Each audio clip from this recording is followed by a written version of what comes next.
हेच प्रयत्न करत आहे की जे महायुती आपले विधानसभामध्ये होती शिंदे साहेबांना घेऊन जेही युती ठरवायची आहे त्याच्यावर विषयावर बोलणं झालं आणि 17मध्ये कसे इलेक्शन झाले आणि त्याच्यानंतर कसे आमदार निवडून आले तर सगळे बेसवर चर्चा झाली आणि त्याच्यामध्ये बरेचशी गोष्टी हल झाल्या.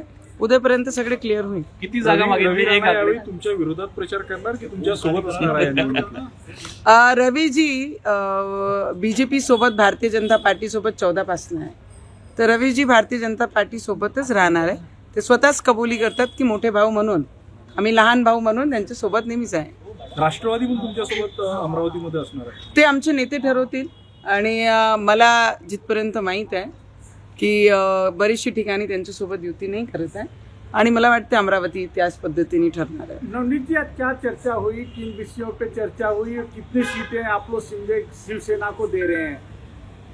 अभी तक ऐसा कुछ सॉल्व नहीं हुआ है पर कल तक उसमें बहुत सारा सोल्यूशन निकल के हल हो जाएगी वो भी सब्जेक्ट. मैम टाटा एक रिपोर्ट है सोशल साइंस की कि मुंबई में जो है 2051 तक जो है हिंदुओं से ज्यादा मुस्लिम होंगे. आपका बोलना एकदम बराबर है. जो घुसपैठिए हैं जो अभी रिपोर्ट आई है टाटा की, जो आप जिस तरीके से बता रहे हैं, आसाम में 200% ग्रोथ उनमें पाई गई है. 30% आप मुंबई में प्रॉपरली देखेंगे तो वहाँ पर पाई गई है. आप वेस्ट बंगाल में देखिए वहाँ पर है. कश्मीर में देखिए कितने परसेंटेज उनका बढ़ा हुआ है.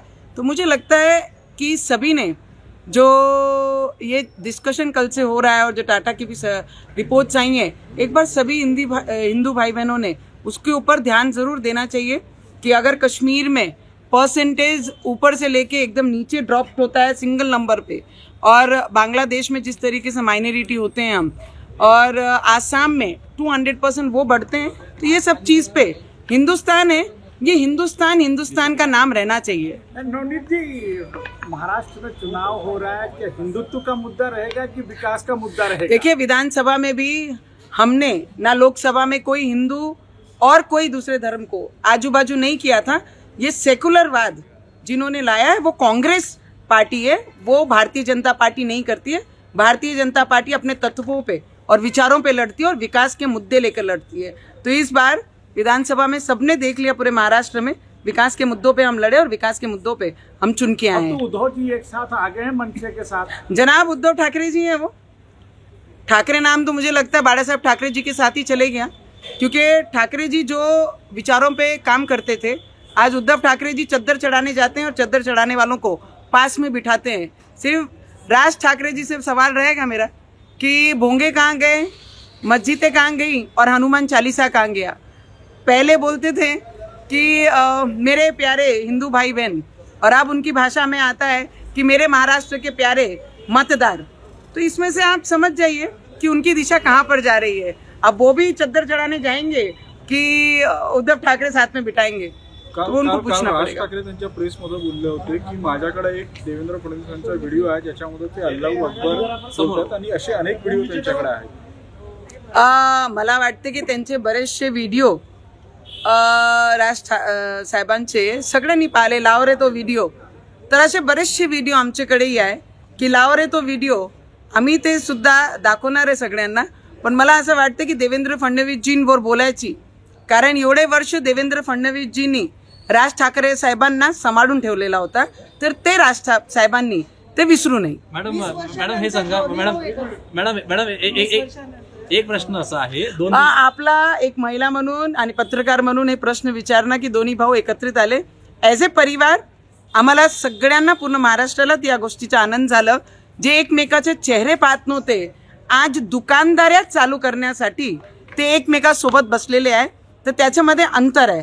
ॲज ए फॅमिली आली असती तर पूर्ण महाराष्ट्राने बाळासाहेबांचं नाव घेऊन जल्लोष केला असता, पण विचार सोडून ते फक्त दुकानदारीसाठी आणि पॉलिटिक्ससाठी आले आहे, तर तो डायजेस्ट होण्यासारखा नाही आहे. मॅडम एक प्रश्न असा आहे, 2 दिवसापूर्वी तुम्ही असं म्हटलं होतं की हिंदूंनी मुलं जे आहे ते जास्त जन्माला टाटाची यावर प्यारे खान जे अल्पसंख्याक आयोगाचे जे अध्यक्ष आहेत त्यांनी सांगितलं की राणा दाम्पत्यांनाच 2 मुलं आहेत. त्यामुळे मला वाटते आयोगांचे जेही ज्यांनी म्हटलेलं आहे त्यांच्या नावाप्रमाणे ते विचार त्यांची मांडलेली आहे.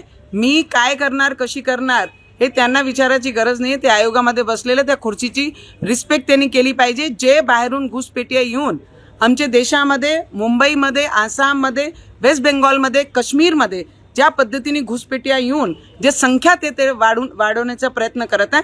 माझं कॉन्व्हर्सेशन त्यांच्याकरिता आहे. जर कोणालाही मिरची लागली तर ते पाकिस्तान जाऊ शकतात.